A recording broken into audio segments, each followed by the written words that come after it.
Doctor எனக்கு 47 years ஆகுது. 45 years இருக்கும்போது எனக்கு பீரியட் ஸ்டாப் ஆச்சு. இப்போ மறுபடியும் பீரியட்ஸ் ஸ்பாட்டிங் ஆரம்பிச்சிருக்கு. இது 2 மந்த்ஸ் ஆச்சு. மறுபடியும் இப்போ 2 மந்த்ஸ் கழிச்சு வந்திருக்கு. வீட்டில் கேட்டால் எல்லாம் நார்மல்ன்றாங்க. இது எதுவும் ப்ராப்ளமா டாக்டர்?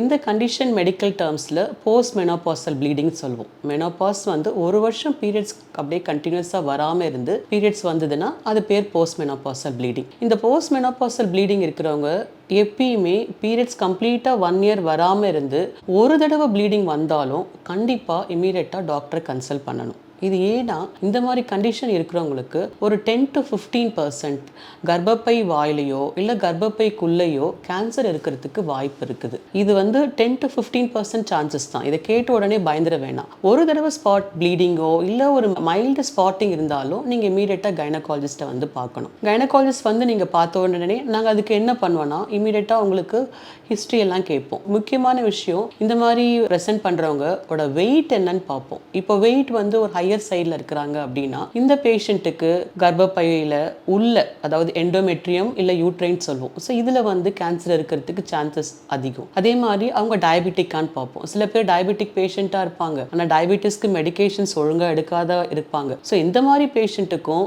இப்போ மெனோபாஸ் முடிஞ்சு ப்ளீடிங் வந்தால் அவங்களுக்கும் யூட்ரஸ்குள்ள ப்ராப்ளம் கேன்சர் வர்றதுக்கு வாய்ப்பு இருக்குது.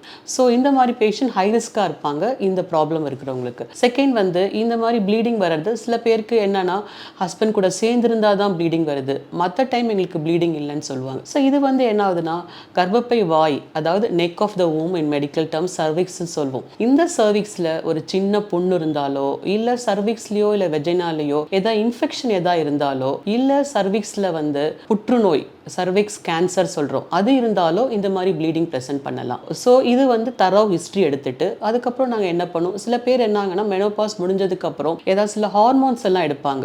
சில பேர் ரொம்ப செக்ஷுவலாக ஆக்டிவாக இருக்கிறப்போ கொஞ்சம் அந்த இன்டர்கோர்ஸ் பண்ணுறப்போ கொஞ்சம் ட்ரையாக இருக்கணுன்றதுக்காக சில ஹார்மோன் ரீப்ளேஸ்மெண்ட் தெரப்பி எல்லாம் எடுப்பாங்க. அந்த மாதிரி வேறு ஏதாவது ஹார்மோன்ஸ் அவங்க உள்கொள்கிறாங்களான்றதும் ஹிஸ்ட்ரி ரொம்ப இம்பார்ட்டன்ட்.